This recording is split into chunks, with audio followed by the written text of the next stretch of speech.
बात अब ज़रा करेंगे उस अहम तरीन मौजू पर जिस पर मुसलसल हम गुफ्तशरी कई रोज़ से कर रहे हैं और कोशिश ये रही है कि कुछ अहम तरीन सवाल हैं, उन सवालों का ज़रा जवाब भी लिया जाए। ऑनलाइन गैम्बलिंग जिसमें हज़ारों लोग और ऐसे आप कह सकते हैं कि सैकड़ों ख़ानदान भी तबाह हुए हैं। मकरूज़ होना जम्मू कश्मीर के अंदर इस ऑनलाइन गैम्बलिंग की वजह से, जहनी अमराज का शिकार होना, परेशानियाँ बढ़ना और एक शख्स की वजह से पूरा कुंबा, पूरा ख़ानदान या फिर पूरा मोहल्ला या समाज मुतासिर हो, परेशानियों से गुजरे। ऐसी सूरत हाल हमने मौजूदा वक्त में देखी और यही सिचुएशन उन लोगों के साथ भी जो मंशियात के आदी अफराद हैं, वहाँ पर भी कुछ एक जगहों पर यही देखा। लेकिन कुछ परेशानियाँ हैं, जो सवालात हैं वो बड़े इंपॉर्टेंट है। इसीलिए आज इस प्रोग्राम में हमने माहिर कानून एडवोकेट आमिर मसूदी साहब को आज दावत दी है। इस प्रोग्राम में हमारे साथ वो ज्वाइन करेंगे और साथ साथ आपको ये भी बताते चलें कि Jammu Kashmir Ladakh common high court से कई वकला, कई ऐसी शख्सियात जो इस प्रोग्राम का हिस्सा बनी।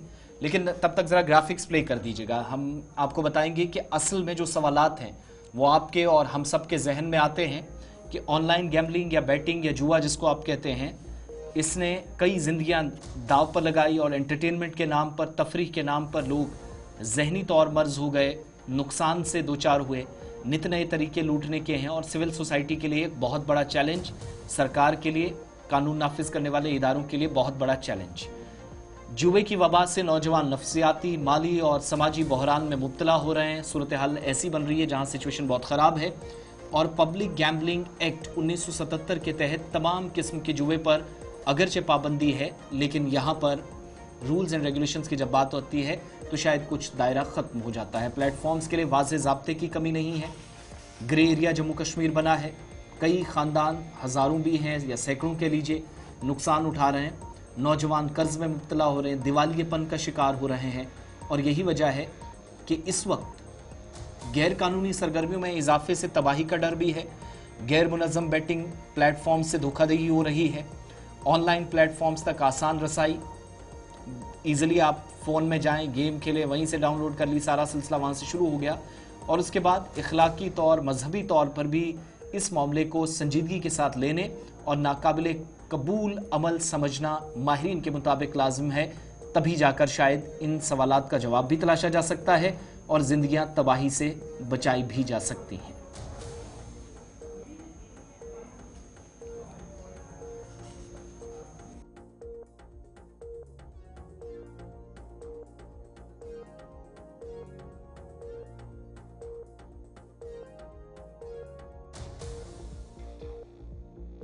की वजह से जम्मू कश्मीर के अंदर कई सालों के दौरान हम देख रहे हैं कि लेकिन साल 2023-24 के दौरान इसमें कहीं ना कहीं इसकी शरह तेज़ हुई है, बढ़ गई हैं, जिसकी वजह से कई ख़ानदान जो है वो तबाह हो गए हैं, कई नौजवान तबाह हो गए हैं, उनकी ज़िंदगियां तबाह हुई है। कुछ नौजवानों की जानिब से खुदकुशी की गई है और उसके साथ साथ ही अगर हम आज से बात करेंगे तो अज़वाज ज़िंदगी पर भी अगर कोई इस तरह की लत में लगता है तो उनकी अज़वाज ज़िंदगी जो है वो भी कहीं ना कहीं मुतासिर होती है।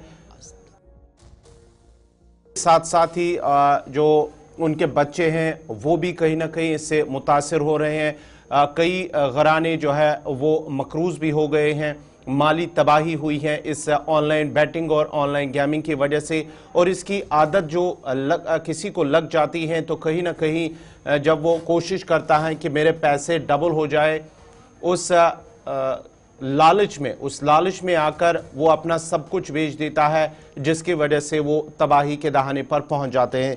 तो इस पर हमारे साथ आज के जो मेहमान हैं एडवोकेट आमिर मसूदी, जो criminal lawyer Jammu Kashmir high court के अंदर हैं। बहुत बहुत शुक्रिया एडवोकेट आमिर मसूदी साहब इस प्रोग्राम में जुड़ने के लिए।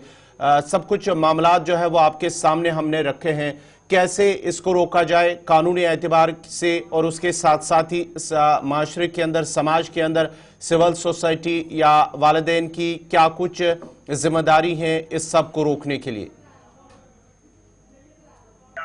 जी, आपका भी बहुत बहुत शुक्रिया मुझसे बात करने के लिए।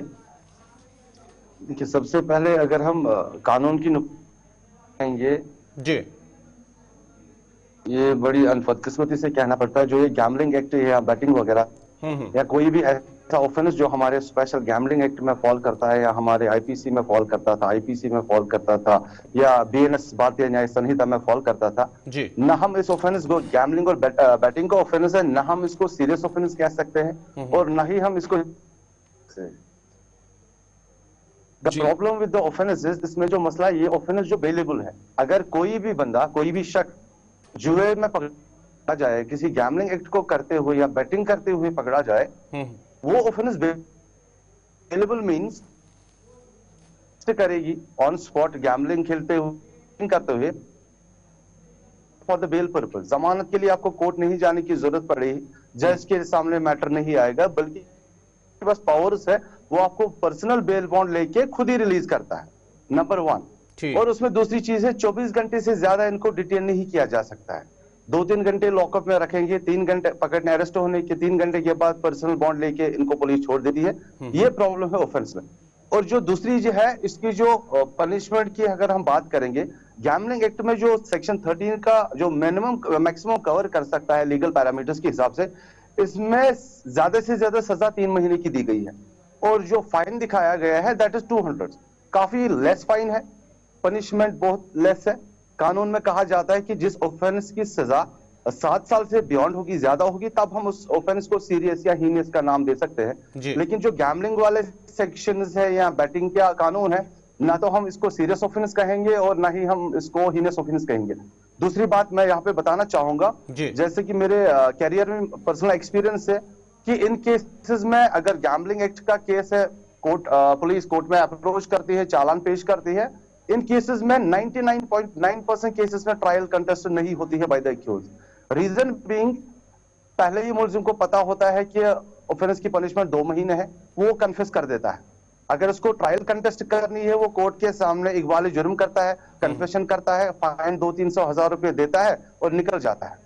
अगर इस ऑफेंस को अगर लेजिस्लेचर चेंज कर अमेंडमेंट आ जाएगी for the sake of development in the particular offences of gambling act, अगर लोगों को ये चीज पता चल जाए कि नहीं जी, इस ऑफेंस में गैम्बलिंग या बैटिंग में अगर हम इन्वॉल्व हुए, अगर हम मुलव्वस पाए गए, तो इसकी सजा बढ़ गई है, 7 साल कर दी गई है, 10 साल कर दी है, तो जब सजा बढ़ जाएगी ऑटोमेटिकली इनको बेल इजीली नहीं मिलेगी।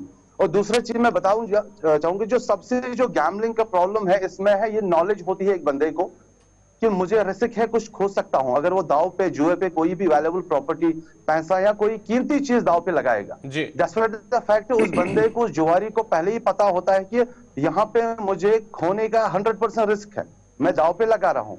और जो रिटर्न, जो इनको गेन की लालच होती है कि हमें रिटर्न मिलेगा, वहां से वापस आएगा, उसकी कम उम्मीद होती है।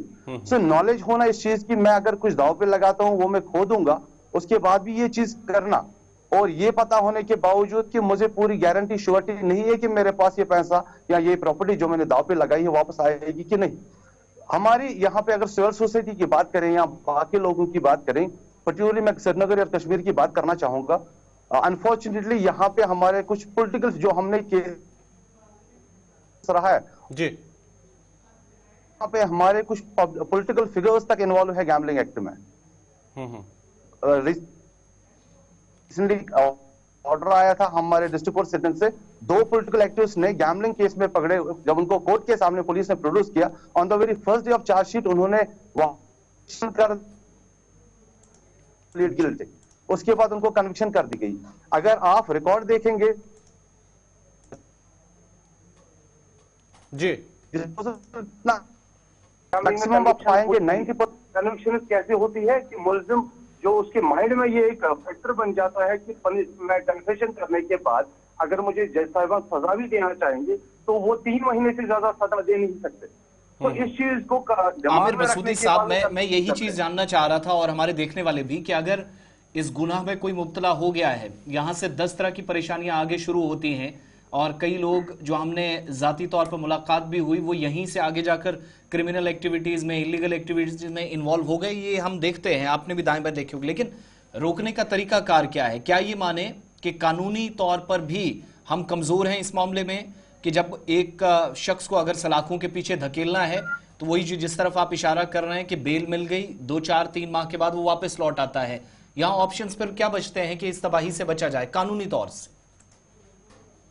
जी आसिफ साहब, मैं बताना चाहूंगा, कानूनी तौर अगर हम इसकी बात करेंगे, जो ये थोड़ी सी कमजोर, इसको हम अनडाउटली एक्सेप्ट करेंगे कि ये एक ऐसा सेक्शन है, लेजिस्लेचर ने ऐसा कानून बनाया है जिसको हम मुलजिम को इस कानून को दिखा के या इम्प्लीमेंट करके कोई बाज नहीं आ सकता है।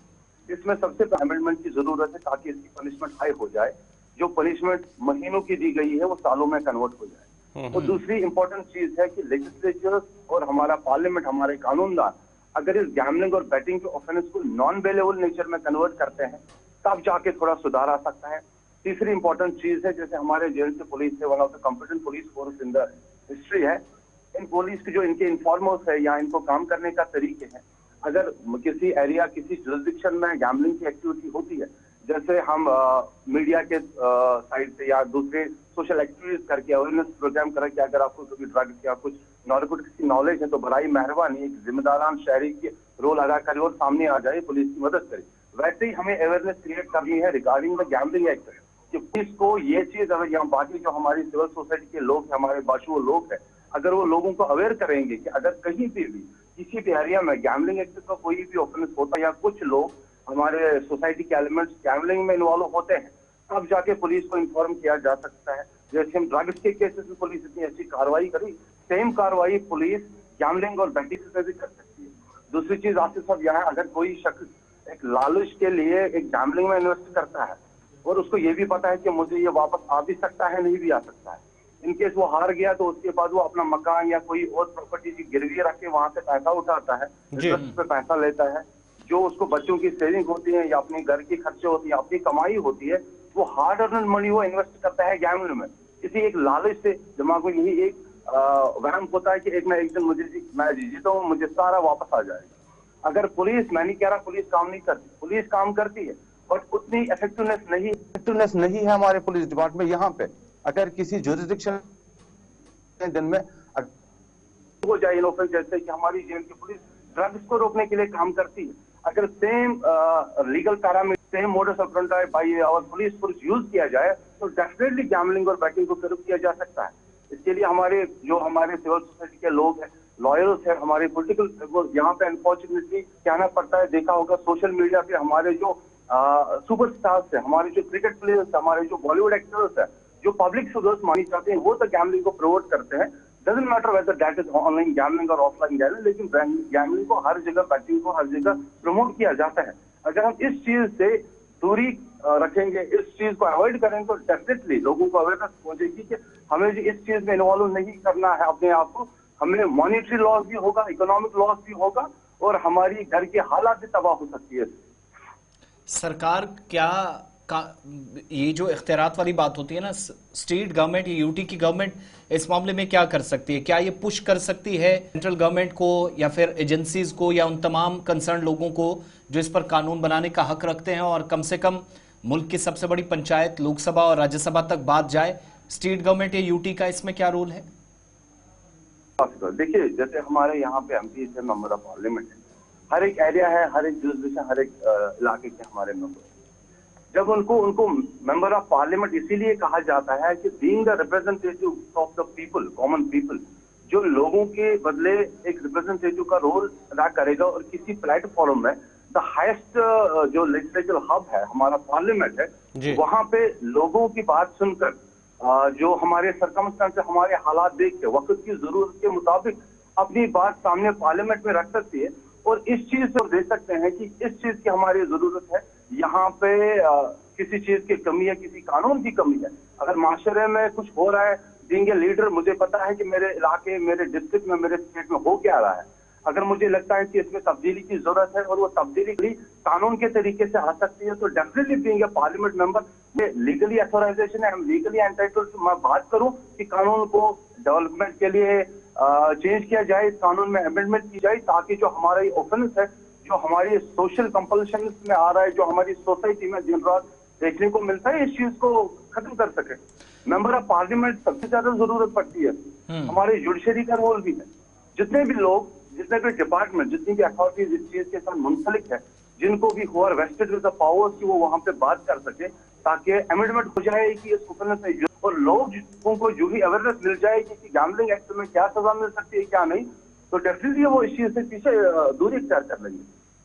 बहुत बहुत शुक्रिया आमिर मसूदी साहब, माहिर कानून वादी कश्मीर से हमें ज्वाइन किए थे प्रोग्राम सलाम जेके में हमारे साथ इस खास सेगमेंट में या स्पेशल सीरीज का हिस्सा बनने के लिए आपका बहुत बहुत शुक्रिया।